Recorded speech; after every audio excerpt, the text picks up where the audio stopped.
is the last Thursday for Green Chair Conversations in 2020.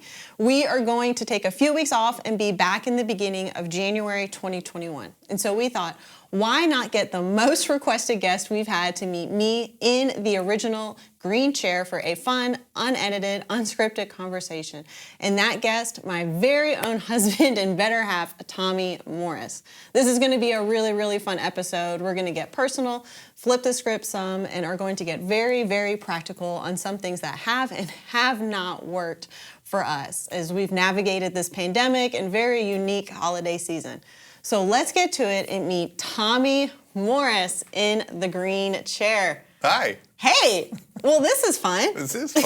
You're in the green chair with me. I'm This here. is exciting. We've been talking about this. I know, you have arrived, and I somehow got you in here. I have no idea how you agreed to this. Convincing. Thanks. Yeah. Hey, so I just kind of want to start us off.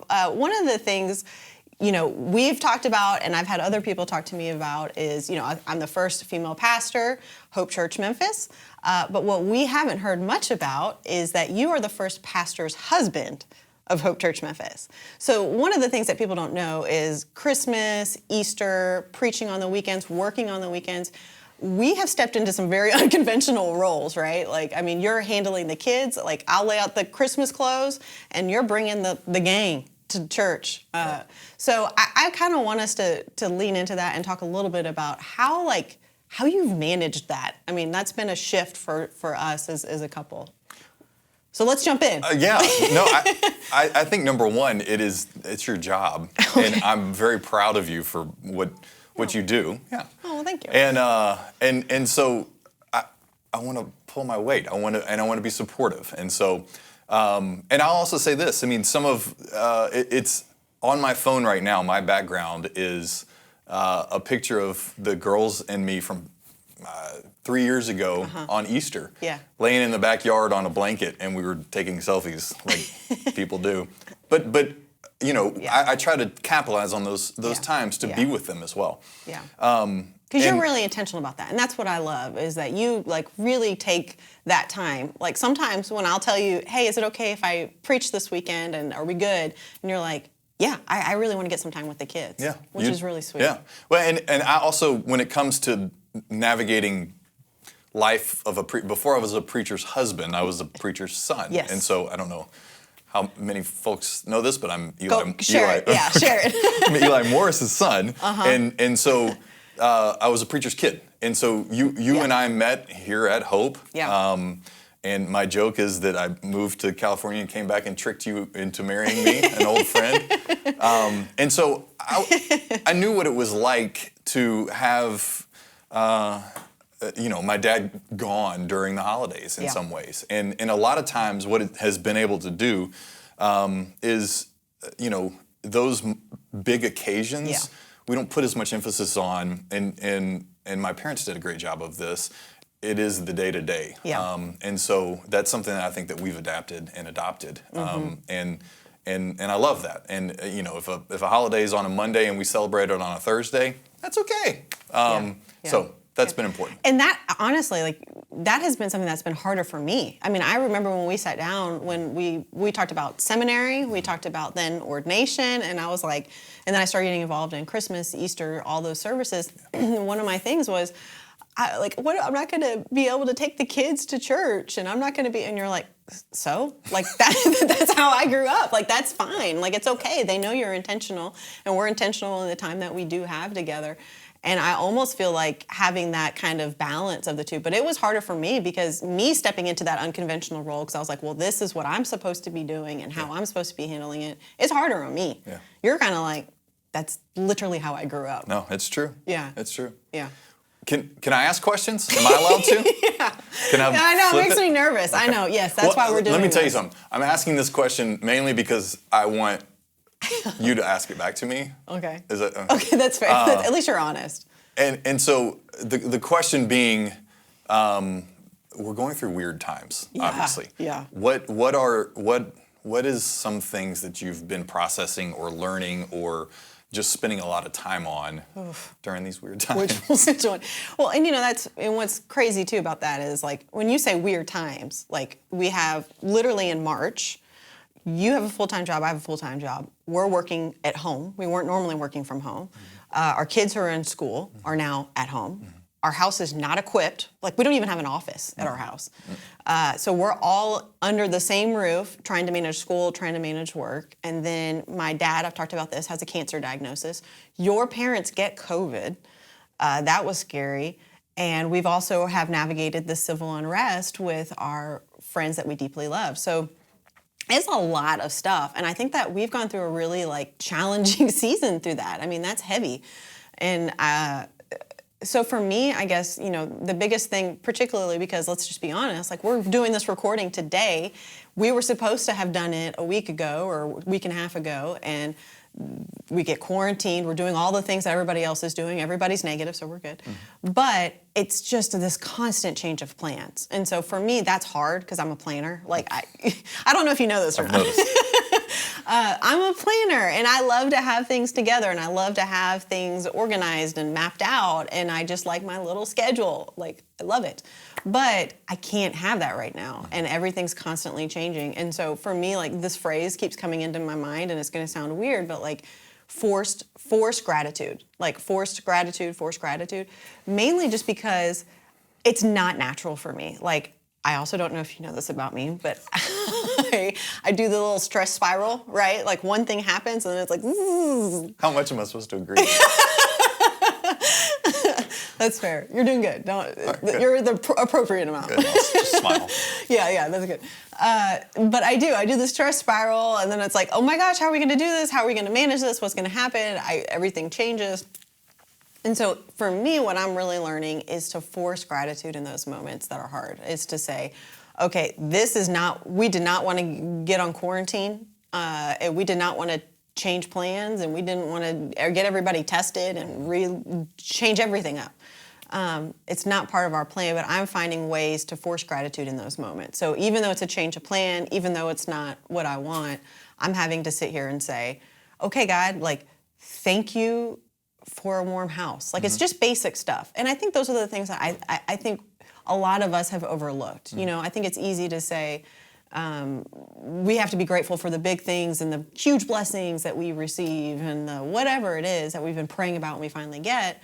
But then we forget about the little stuff, you know, and I think it's really forcing me to say, thank you for a warm home. Thank you for this fire. Thank you for this like quiet moment. Like, it's 10 minutes. I only got 10 minutes, but it's 10 minutes, you know, and thank you for that. And so it's forcing gratitude. It's a perspective shift for me in that even though everything's chaotic, I'm having to force gratitude in those moments so that my perspective doesn't do the spiral. Okay, you obviously you wanted me to ask you the question, so I'm just dying. Yeah, I'm dying to hear what you. So I'll answer it it started off in a strange way. Okay. And there is something about me that you love. There are a lot of things that I love about me. But I think that one thing that amazes you about me is that I'm tall and I can reach anything. It's impressive. Yeah. Do you remember when you met my family for the first time? My mom was so excited because she was like, there's height in this family. The Hagen-Brocks get height. Yeah. I mean, we've been together for over 12 years now, and I don't know if you've gone a week without being amazed by, hey, will you grab this for me? Or hold something against the wall. Yes. And I can reach high enough to just do it. Literally 2 days ago, this happened. Yeah. So I say all that, and I'm getting to a point. Yeah. I say all that to say I don't have to worry about reaching tall things. Yes. Anything in our house I can reach, whether that is just reaching up and grabbing something, or your cute little stepladder that you got me. I can take 2 steps up, change the light bulb, right? And so I don't have to worry about that. So worry has been something that we've talked a lot about during the pandemic, and in the ways that we have worried, and the anxiety that introduces. And so I think that one of the main things was, we have 2 beautiful daughters. Yes. At the time, they were 4 and 6, and we were trying to figure out what they've both graduated a year since then. But we were trying to figure out what to do with school. So Hagen being in preschool still, and Dell being in the public schools where it's fully virtual. And we live in Memphis, and they go to Shelby County schools. And so I remember having conversation after conversation of, what are we going to do with them? How are we going to manage this? We're both working. We're both, we probably should educate them. We did a poor job in the last semester of last year. And so, but at the end of the day, in conversations that went night after night after night, we had anxiety about it, but we always said, it'll work out. And it's because we had support systems. It's because we had jobs. And so I think that throughout this pandemic, there have been just things to worry about, whether it's that or is it our jobs? Are we going to lose them? Is it neither one of us have jobs where we have to go in and we are exposed to a lot of other folks. And so these are things that, we worry a little bit about, but it's not something that just compounds. And so I say all that to say that I'm going to use a word that can be polarizing. I don't think it should be polarizing, but it can be, and that is privilege. I believe that the absence of worrying in some ways, I don't know if that's an actual definition, but the absence of worrying is privilege in the fact that, we knew that everything was going to work out. And so whether it is I have height privilege or we have economic or familial privilege during these heightened times, I think that that's important to recognize. And then outside of the pandemic, it makes you reflect on just even in quote unquote normal times, the privilege that we get to experience, whether it is white privilege and in the fact that we're not having to have conversations with our kids that some of our friends of colors, the friends of color that have to do. And so I think that is something that I've been reflecting a lot on, in that what do we do? And of all places, I saw this on Instagram from one of my buddies, one of my friends, just a couple days ago, and she posted that privilege is not an accusation, but instead it's an invitation and an opportunity to use it to progress. And so that's something that I'll continue with you, with the girls. Yeah. We'll figure out how to progress. Yeah, and even doing good. Like, I love that you, thank you for sharing that, because that is something that we've been going behind the scenes as we're wrestling with our friends that we deeply love. And then how do we move on from here? What do we do? What good can we do? And how can we invest? And so I'm thankful you shared that. I think that's good. Okay, so in the spirit... Thanks for asking the question. You asked the question for me, but anyway. So I want to shift gears a little bit, but I also, in the spirit of being transparent and kind of going deep, let's get transparent. So let's talk this past few months, right, since March and pandemic and just kind of life, really. Let's talk about what's worked well and what hasn't worked well. Mainly just because I think that there's a lot of people that are kind of wrestling with all of this, and I don't know that we have any magic solutions, but I think that if we can be honest with the struggles we've had and the adjustments we've made, I think it could help people. So what are some things in your opinion that have either worked well or not worked well for us as we've navigated this? I mean, I'll go back to, we're at a heightened situation, and there's no playbook for what we've been doing. And in different ways, the things that you and I struggle with just traditionally have manifested themselves. And that is managing one another's expectations on a daily basis or a long-term basis. I mean, I'll let you talk a little bit about us checking in. And I'm an introvert. At the end of the day, a lot of times I just want to sit back and so sometimes that's hard. And so I appreciate that side of you that is being intentional with all of that. I think forgiveness and being patient with one another and with our kids. I think back of this is, it is all just righting the ship, I think, and navigating the changes. And I think that toward the beginning of the pandemic, I started working from home, and we were all at home all the time, including the girls. And Dell, who was 6 at the time and 7 now, she's a great sleeper. She would get up multiple times a night and just want to be with us. And she would cry, and she didn't want to leave our side. And I think that that's something we need to address, is the anxiety and the toll that this whole thing is taking on our kids, and not discounting that. But we ultimately realized, and I think we both agree, that we were always home, but we needed to be working at sometimes. And so I would lock myself in a room and they would come in because daddy's home. And I would have to push them away and reject them. And that makes my heart hurt, even thinking about it now, because I can just imagine how sad they were about that. And so at the end of the day, yes, dad was home all day and she was with me more and with you more, but she just did not want to release time with us because we had been rejecting her all day. And we had to come to terms with that and figure out how to navigate it and figure out how to steer it back right. And so I think that's something with the kids, with you and I, it's just a heightened sense of communication. And so I think it is just coming back down to the root of whatever it is that we have dealt with for 12 years, we need to deal with it in a different way. Yeah. And it's funny because I feel like what I'm hearing too is like a lot of couples are kind of managing that, like dealing with this as well, is like we have just core differences. I don't mean to do it like that, but it feels like that sometimes, right? Like we have core differences. And this season has just kind of brought that back up to the surface. And I think, actually, I'm going to interject. What do you think what are some of our core differences? I think that we're going to get personal.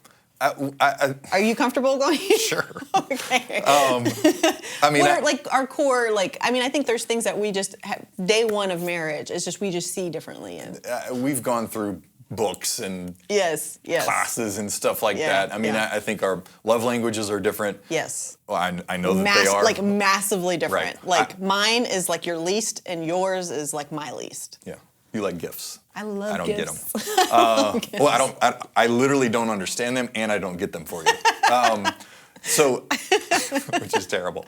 And I'm a words of affirmation person, but we were talking about this not long ago. I'm a words of affirmation person. I want to be affirmed, but I don't want to be complimented because that makes me feel weird. So you've got to figure out how to affirm me without complimenting me, and that's not easy. I'm sorry. It's not. I think that those are huge, and I think that we've talked about when we were going through a class not a long time ago, making sure that anytime there is conflict, rather than it being conflict between you and I, we try to figure out and reset the framework of, okay, it's us against whatever the stupid situation is. Yeah. And it may not be stupid, but whatever the situation is. Yeah. As opposed to you and me against one another, like us trying to be right, but we are together on that. Yeah, that's not easy to do either. No, it's not. Like when you're, heated or you're upset or, whatever. And I think the other thing too is just like the difference of personalities. Like you're extreme introverted. Like you could live in an island and, I could check in every once in a while and say, hey, how you doing? And then you'd be happy. I'd love you. I am introverted in a sense. Like I actually do need my personal time, but I want to check in with my people. And you're one of my people. You are the person. But I think that has always kind of come back to us constantly like navigating the communication piece is like, do you need space or can we talk? And then the expectation in management. So for me, a thing that has and hasn't worked in a sense is communication. Like when we make assumptions, like I think especially early on in the pandemic, we made a lot of assumptions. Like you're handling this, I've got this, you've got this, let's go here. And it just kind of collided, in a sense of like, I'm assuming you know what I need. Like, I don't know why. Sometimes I feel like you need to be able to read my brain. Like, we're 12 years in. You should read my brain. That doesn't mean that. But sometimes I feel like that. And I think when we make those assumptions, that kind of causes for some issues. But then for us, I think what has kind of flipped on that is that what we have learned through this is we've got to be direct. Like I'm having to be, which is hard for me because number one, I don't like asking for help. I don't like saying, hey, I need somebody's help to help me through this. And also just to kind of get down to the core of like what we need to check in. Hey, I need help here. Like I am exhausted. Is there anything, do you have any wiggle room in your schedule to do X, Y, Z or whatever it is? And we can kind of think through that together. And when we can be direct with one another, I think and when you're direct with me, you're like, I'll be honest with you. Today, I had meeting. I don't have it in me for a check-in or to talk tonight, but can we do that tomorrow? And so if we're honest with one another and we are communicating in that sense, that's better for us, as opposed to kind of convoluting things. And I don't know. I think the more direct we've been has been super helpful to us. I agree. Yeah. Anything else you can think of that has been? I mean, I like your forgiveness piece too. I think that's a huge piece in it. Well, it's forgiving ourselves too. I mean, once again, like even with our kids, I am heartbroken when I realize how you do have a long day, and they get excited when you're actually available and we're trying to cook or clean or whatever. Yeah. And I'm trying very hard to redirect their joy, which is keeping me from doing whatever I'm supposed to do. Yeah. And still have that joy, but redirect it in something else, or make some other promise that I can keep that is engaging with them. And I think that's, I mean, it's us, but it's also, I mean, we've talked a lot about just trying to figure all of this out, Dell's thing, or even with our families. And I know we looked up at one point and realized, okay, we're just transactional with our families. That's good. It was just, hey, let's do this, and it's a schedule rather than a relationship. Yeah. And so Yeah. those are some other things that we need to continue to improve. And for me, the last one would just be boundaries. I mean, I think early on we didn't have, I mean, literally, and nobody knew this too. I mean, overnight, all of a sudden our schedules completely changed, and we're looking in early morning, we're rotating getting work done, then we're managing kids' school, and then I'm looking up for like a good chunk of time. I'm doing work after the kids go to sleep, and it's 10, 11 o'clock before I'm shutting it down to wake up in the morning and do it all over again. And we just really kind of, I mean, we got burned out pretty quick. I mean, the phrase we kept saying over and over again was, this is not sustainable. This is not sustainable. And so we kind of had to put some boundaries and parameters on how are we going to manage this. And we can't look up every night and we're working to 10 and 11 and then never getting to check in. And we're just constantly like zoned out. And so we had to put some parameters on. Now I feel like we're a little bit more like, hey, this is I really need to get some work done tonight. But we're kind of keeping each other in a sense accountable for saying like, we need to, can you just do that tomorrow? I'm like, yes, I can, which is usually the answer, but I just feel like there's a dire need for these things to get done. And there's different seasons within the season. I mean, things keep changing. Yeah. And we need to hopefully prepare for re-entry into somewhat normal life. So. Yeah. Okay, so the most predictable question I'm going to ask you, the one I ask at every single interview, kind of final reminders, final encouragements for those people listening here with us. Kind of what would you want to leave people with today? I had a feeling you'd ask this, so I thought about it. I think that, so we named Dell after, well, here's the deal. Like, life is crazy. Life is, and it's going to continue to be crazy. And it's crazy, I mean, it can be crazy without the pandemic. Within the last 3 days, Hagen has fallen out of the bed, swallowed one of her teeth, and caught her hair on fire. So, like, that's life, right? Yeah, that's very true. It is true, isn't it? And she's fine. Still looking for the tooth. But I just think that those things. Dell was named after my grandmother, Eli's mother, Modell, and she loves learning more and more about Modell. One thing that we've taught her about Modell is that she, one of her favorite sayings is don't let anybody steal your joy, and we steal Dell's joy sometimes, and she repeats that back to us, and I think that is such a good mantra to live by, is just don't allow people to steal your joy and don't steal others. And so that's a simple thing, but I think it's important. I also think that something else that my mom always says is finish strong. She used to tell us this all the time, whether it was at school. I think if I was eating a hamburger, she would tell me to finish strong. I mean, she wants us, and it's an amazing thing to do. And I think that hopefully there are vaccines in people's bodies right now, and hopefully we are moving toward the outside of this. But finish strong relationally with family, that's what I want us to do. Finish strong with protecting one another, and not letting our guard down. I mean, we've got close people to us. We've been tested over and over and don't even think that we've been exposed, but got people close to us that would be in serious trouble if they contracted the virus. And so it is finishing strong relationally, emotionally, providing joy, and assuring that we're able to get to the place where And that is also is prepare for whatever's next. Yeah. We need to think through that. We can have a check-in time to do so. And so I think that those are good. And one of the other things you and I have talked about with specifically navigating this Christmas season and heading into it is that we've just got to get creative. Yeah. I think you've termed it get weird with it, like, because it's just weird with all of these new schedules and the things and what we're doing for Christmas, and we have family that's not coming in town, and that's super hard, and we're trying to navigate that, and doing a FaceTime thing isn't the same, but we have to do it, because we want to be intentional with the weirdness of this season and being able to do that. Halloween. We probably live on the best street in Memphis to go trick-or-treating. Yes. And we chose not to go trick-or-treating this year. And so I think that that's something that is okay. But instead, we made what we were able to do is the kids went over to my parents' house for a little while and did like a thing.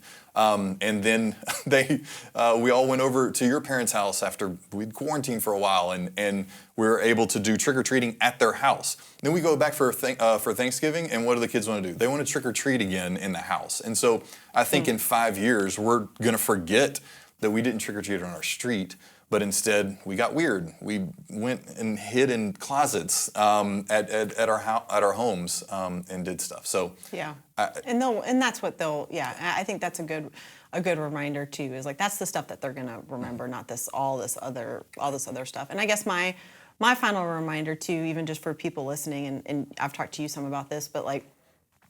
Finding ways to be centered, obviously the forcing gratitude one, that's clear. We've already talked about that. But for me, I really have kind of grown to love yoga some. And one of the things that you do at the very beginning of a practice is they'll say, okay, set your intention for this practice. And almost always my intention is just to be grounded and rooted, to be centered in the day, what God has planned, what God's doing. And so my encouragement too would be like and we've talked about this too with you, like sometimes you're like, I need to go for a walk. Like that's your centering time.